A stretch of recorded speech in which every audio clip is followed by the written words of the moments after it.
It's Duffy's Tavern, the Friday night transcribed feature on NBC's All-Star Festival of Comedy, Music, Mystery, and Drama. Brought to you by RCA Victor, world leader in radio, first in recorded music, first in television. By Chesterfield, the cigarette that has for you mildness with no unpleasant aftertaste. The cigarette that brings you Bing Crosby and Bob Hope. And by the makers of Anacin for fast relief from pain of headache, neuritis, neuralgia. And now, here we go, friends, to Duffy's Tavern with our guest, Arthur Treacher, and starring Archie himself, Ed Gardner. Oh, hello, Duffy. Tonight, Arthur Treacher, the distinguished aristocratic English thespian. Yeah, that's right, the sourpuss. Well, you know how some guys go around looking as though they smelled something bad? Treacher looks like he found it.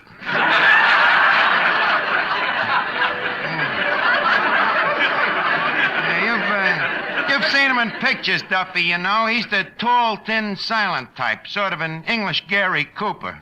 Only he says right ho instead of yup.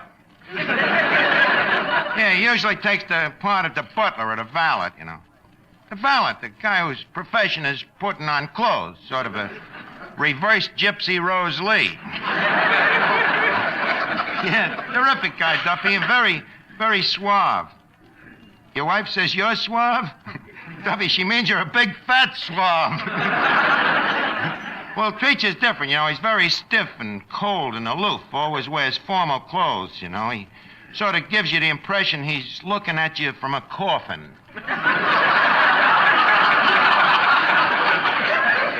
Well, look, I gotta go now. I'm expecting Clancy to cop. The policeman is having a meeting here, their annual footbath and discussion club. And I'm arranging for Arthur Treacher to give him a lecture on men's clothes. You'd think they'd rather have Gypsy Rose Lee, huh?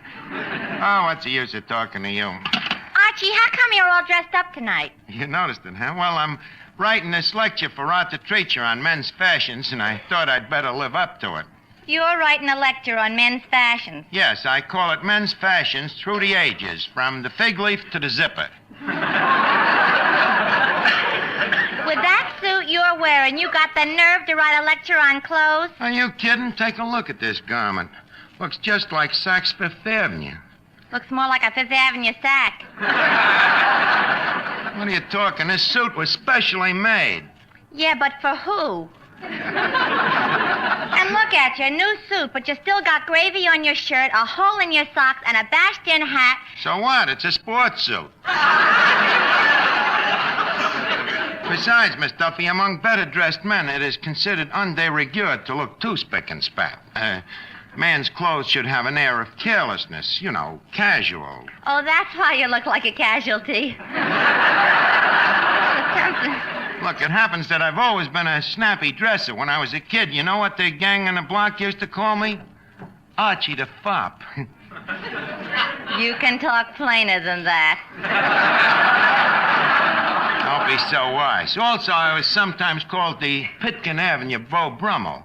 It was because I was always so well broomed, you know, so fastidious. Kind of a kid, if me collar got dirty, I'd change the whole shirt. Always very color conscious. What color is that suit supposed to be? Well, it's a pattern designed by me personal modiste, Sinbad the tailor. He calls it his modified rainbow pattern. Let me look at you. Rainbow is right. You even got the pot at the end.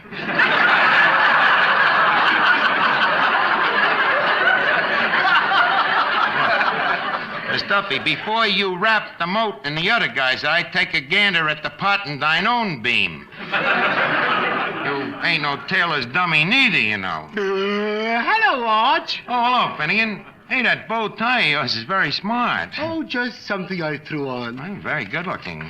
Yeah, and it goes with everything, Arch. Goes with everything, huh? Yeah, I'm even thinking of wearing a shirt with it. How come you're so dressed up? Well, you know, yesterday was Washington's birthday. So why did you get dressed up today? I didn't. I just forgot to get undressed yesterday. Well, I'm sure Washington will be glad to hear about it. Yeah, wonderful fella, George Washington. He's my hero, you know. Oh, how sweet. And how did you celebrate the occasion? Oh, in the conventional way, I went around telling people lies. Uh-huh. But by the way, Arch, I hear Arthur Treacher's coming down tonight. That's right, Finnegan. Boy, have I got a great joke for him. Yeah, great joke. What's the joke? Well, I walk right up to him and I say, let's go down to Cone's candy store, Arthur, and I'll treat you to an ice cream soda. Well? Next time you come to life, you must drop in and see us. Now, don't bother me. I got to finish writing this passion lecture. Now, let's see here. The attire for an informal coffee clutch is best suited to a cutaway coat. A cutaway coat is discreet, and yet it is revealing, thus lending interest to the clutch. Wait a minute. Yasha Panyaslavnik. How do you do?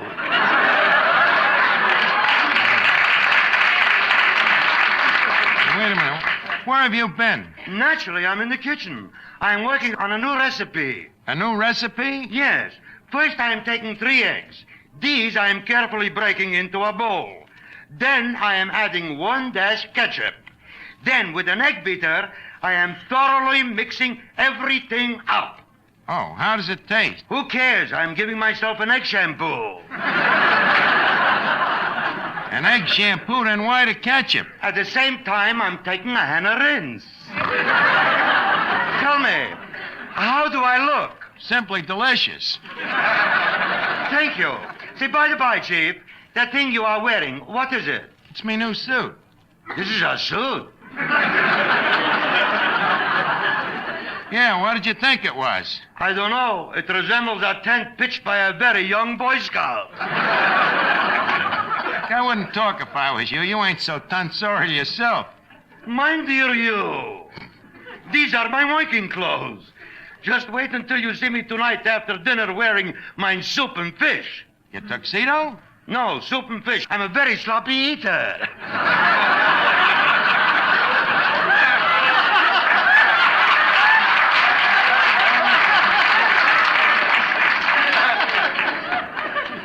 Say, Chief. Yes, Yasha. May I have an hour off, please? An hour off for what? I would like to dress properly for your lecture. Well, okay. What are you going to wear? For your lecture? Yeah. Well, in my buttonhole, I am wearing a daffodilly. On my shoes, I'm wearing spats. On my hands, I'm wearing gloves. And most important of all, Yeah? in my ears, I'm wearing cotton.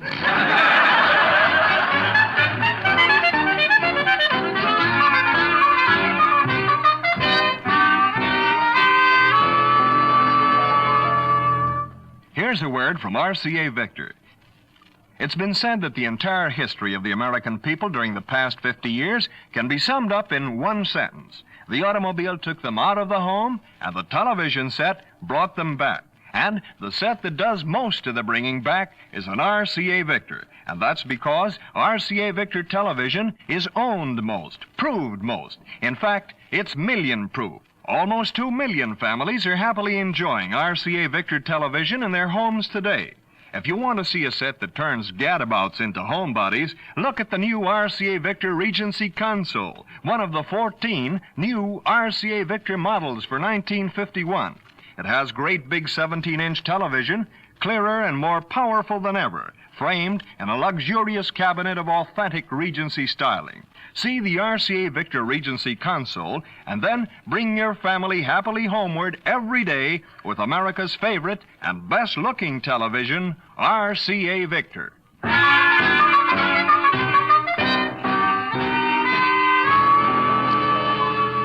Now, let me see. I better get this down here. Now, for the formal occasion, the well-dressed gent will wear top hat, white tie, and tails. Now, what else? Trousers.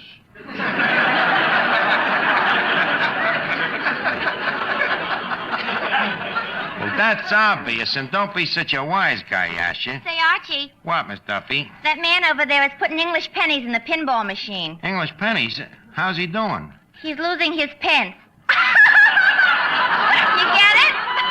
I write one lousy fashion lecture and I have to listen to all these pence jokes. Hey, wait a minute. That's Arthur Treacher. And, gee, I ain't figured out an introduction for the guy. Now let me see. What could I say? Ladies and gentlemen, announcing Mr. Arthur Treacher. How do you like that? The ham announces himself.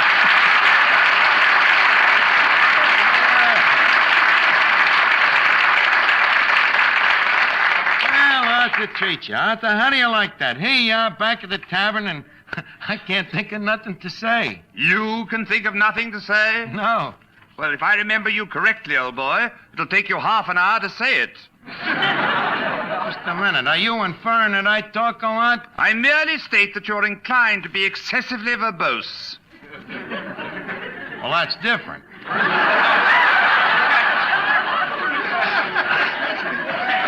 Well, tally-ho to the tavern anyhow, Arthur. Let me look at you. Well, I see you haven't changed a particle, old sock. Let me take a look at you. Uh-huh. I see you haven't changed a sock, old particle. For tuppence and 6 quid, I'd knock this guy back to Piccadilly Square. Now, look here, old fruit. What is it, old bread? Old bread? Would you prefer crumb? Not a insult. Look, Treacher, you better be careful. You know, I got a pretty biting wit myself. Your wit isn't biting, it's teething. Touche, Treacher. Now, leave us cut the insults and just be yourself. We all know that underneath that sour exterior of yours, you're really a swell guy. You got a lot of the milk of human kindness. Of course. I'm filled with it. Can't you hear it? Slosh, slosh. See, you're loosening up already. Mr. Chief, Huh? I would like to meet this particular gentleman. Oh, yes, Yasha. This is Arthur Treacher. Arthur, this is our new waiter, Yasha Panyaslavnik. Mr. Panyaslavnik, Mr. Treacher. How do you do? How do you do?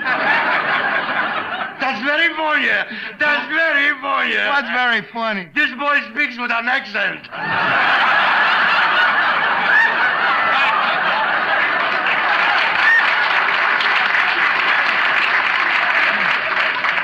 Well, he comes from the Bronx section of Sussex on the Wessex. Oh, he's an Englishman. Yeah. Well, I'm always glad to meet an Englishman. It makes me feel very much at home. Why, are you English? Just part. Was your mother English? Like a crumpet. And your father? Like a boiled kipper. Well, if your mother and father were both English, why are you only part English? We are a very large family.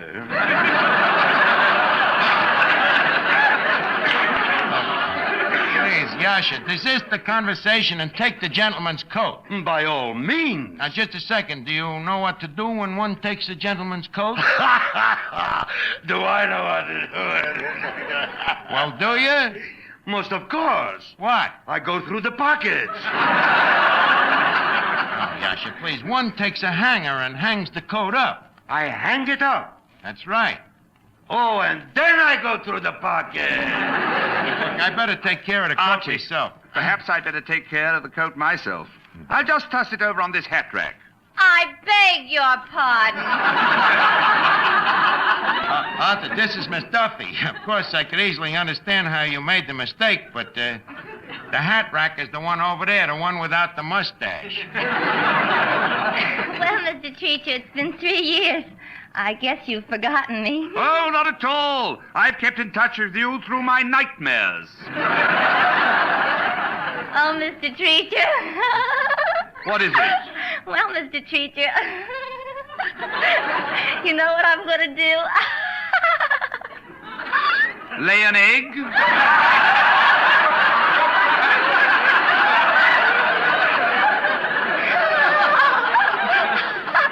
No, I'm going to ask a little favor of you. You see, I've never been kissed by a really tall man. And? Well, Mr. Treacher, or may I call you Arthur? Call me Shorty.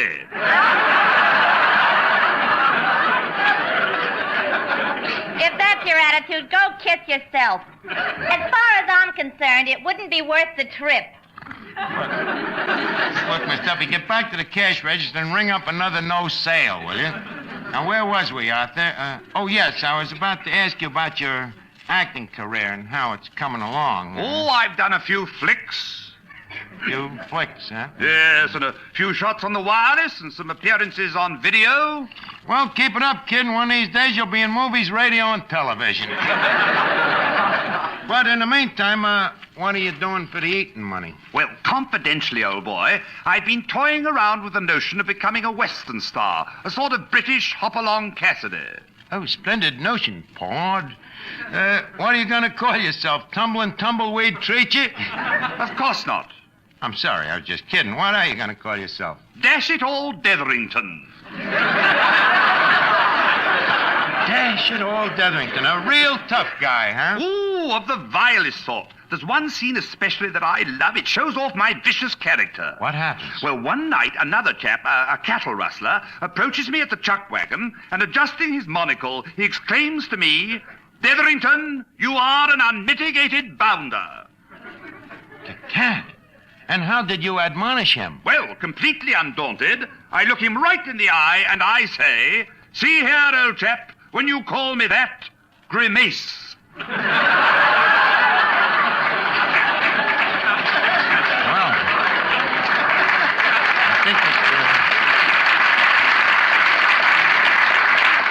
I think it serves the bounder jolly well right. He had a grimace coming to him. You don't happen to have a part in this flicker for me, do you? Well, now let me look at you. By Jove, you know I have. You have? Yes. In the final scene, the villain and the hero have a duel to the death on a hilltop. Yeah, huh? Yeah, and it's towards evening in the light of the setting sun. And what do I play? Well, with that suit, you can be the setting sun. Well, thank you. It's about time you noticed me new suit. I say, wherever did you get it? At a fire sale? Treacher, that just happens to be a lucky guess. No guess at all, old man. The lapels are still burning. Look, Treacher, it happens that I'm writing a lecture on men's clothes, and I personally resent... Arch! What is it? Who's the long drink of vinegar? My word. The thing.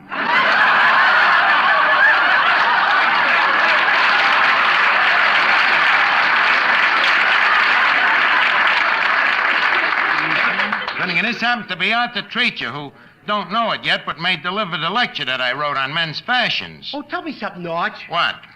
Does he always look that way, or does his corns hurt him? Arthur, you'll have to excuse him. You see, Finnegan here had an unusual childhood. When he was born, they kept the hot water and threw the baby away. Now, to get back to business... Say, Mr. Treacher, I have a problem. That's quite obvious, old boy.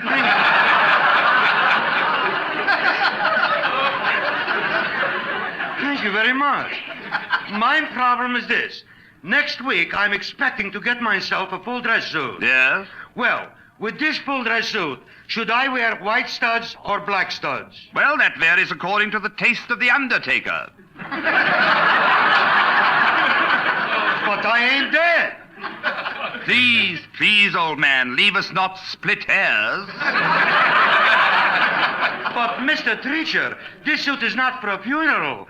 It's for my wedding. Your wedding? Most of course. Well, is it an afternoon or evening affair? Oh, I expect it to last longer than that.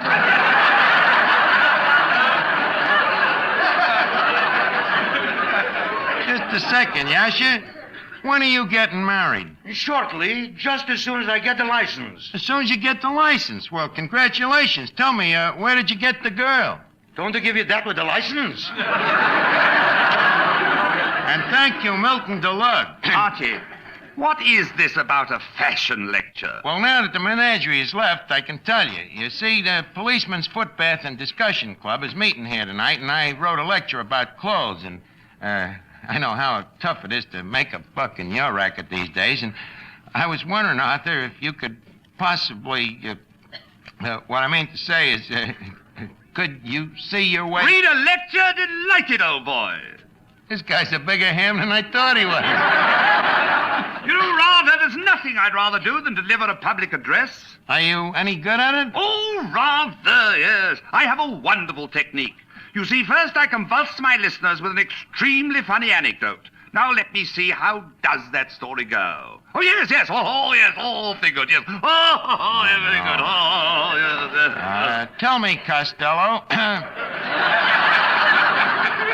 what's the story about? Well, it's about razors. Razors, huh? Yes, it's very funny. It's really awfully good. Yes. It occurred in India at the time I was doing my bit as a Fief Fusilier in His Majesty's 7th Pooner pistols. We were hunting Saba. Saba? Yes, native jargon for tiger, you know. Uh-huh. Yes. Well, sir, we were using goats as bait, and I was tethering a goat to a banyan tree when suddenly Saba emerged, smiling from the underbrush. He snarled. I raised my weapon. He charged. I aimed. I fired. He fell. Great story, what?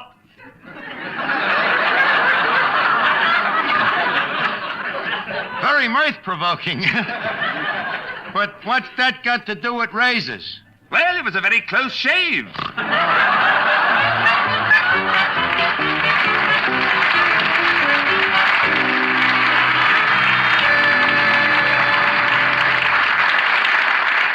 It's easy to see that Archie and Arthur Treacher have very little in common. But here are two guys that have a lot in common. Bob, do you realize we only have one thing in common? Hardly enough for a happy marriage, is it? What's that, Bing? Chesterfields, of course. We both like them, we both sell them. And we'd better get to selling them now.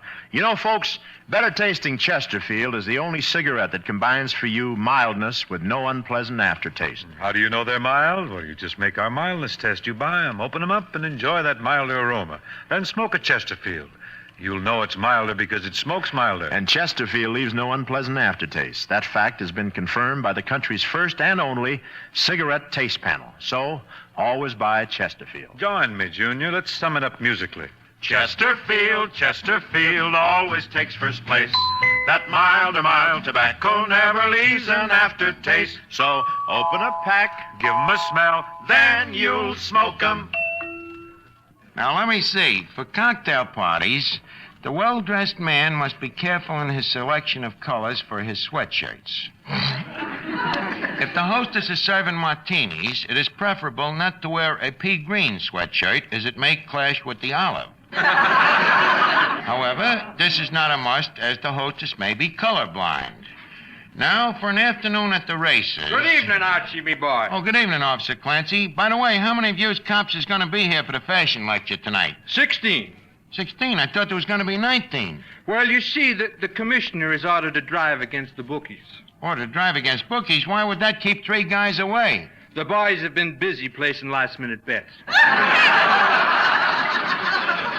I see. Well, we'll be ready for them in a second.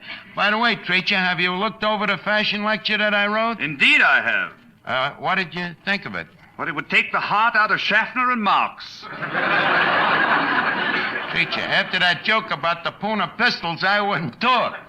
Well, look, Clancy, we got to get going. We can't wait for them 3 other guys. Now, let me have your whistle, will you? My whistle? Got to start the meeting. The meeting of the Policemen's Annual Friday Night Foot Bath and Discussion Club will now come to order. I now present our lecturer, Mr. Arthur Treacher. No record.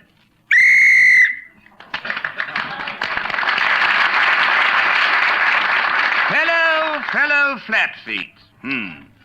Leave us begin our discourse appertaining to men's tonsoriality. Archie, tonsoriality? Yeah, men's clothes. What'd you think it meant, a barber shop? Proceed ahead. The first clothes that were known to primitive men were loincloths. But loincloths was difficult to get because loins is very ferocious beasts.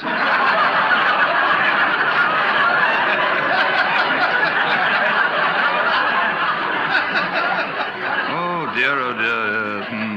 They do not stand still while you take off their cloths.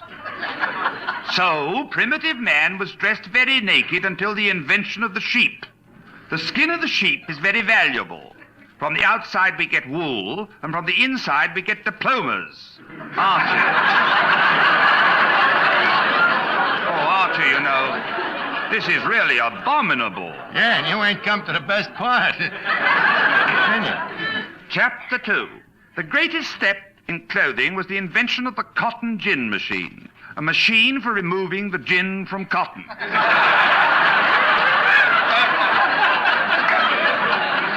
lot of people don't know that. Previously, because the cotton was full of gin, it wasn't good for nothing. But after Eli Whitney's invention, cotton became the equal of wool on account of wool never touched the stuff. Oh, now really, Archie, where do you get your facts? Research. Research? Yeah, I'm dreaming them up. Proceed ahead. Very well. Chapter 3. Modern fashions. For casual country occasions like the formal fox hunt or informal pig sticking, the well-fopped gentleman should wear a tan Stetson riding habit with magenta jodhoppers, depending on the color of the horse, of course. In case he is traversing Indian country, it would also be prudent to bring along a pair of rubber-soled mock-suckins. Oh, Mr. Treacher, the members of the club are getting a little restless. I'm sorry, Officer Clancy, but I mean... Yes, so few of us are fox hunters, you know. What out of this, Clancy? We're coming to the part about policemen's clothes now. Now, continue, Treacher. And now to Chapter 4, entitled, How to be Neat While Walking the Beat. Foot patrolmen would be wise to have their shoes stretched so that they are large and comfortable. Mounted patrolmen will require other adjustments. Archie, this is an insult to the department. Stop the lecture. What do you mean, an insult? You heard me. Now, who wrote that lecture? I'll have the culprit thrown in jail. Treacher, who wrote that thing? Did you? Look, Clancy, I might as well confess the truth. Thank you, Archie. You're right, Clancy. Treacher did write it. Now, just a minute. Now, really. All right, you no alibis. Come along with me. But dash it, old man, I just can't go to the Who's Go. I haven't a thing to wear. Well, don't worry, Treacher. As we say in fashion circles, when in doubt, wear stripes. And, Clancy, leave me congratulate you. On what? You have just captured one of the greatest desperados of all time, Dash It All Detherington of the 5th Puna Pistols.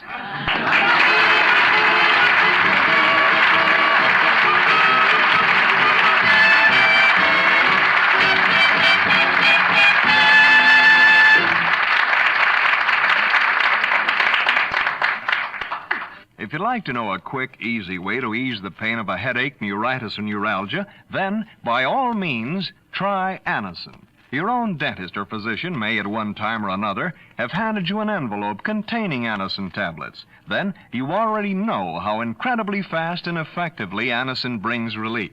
Anacin is like a doctor's prescription. That is, Anacin contains not just one, but a combination of medically proven active ingredients. For your own sake, try Anacin. Anacin is sold to you on this guarantee. If the first few tablets do not give you all the relief you want, as fast as you want it, you may return the unused portion and your money will be refunded. You can get Anacin tablets at any drug counter. Anacin comes in handy boxes of 12 and 30 tablets and economical family-size bottles of 50 and 100.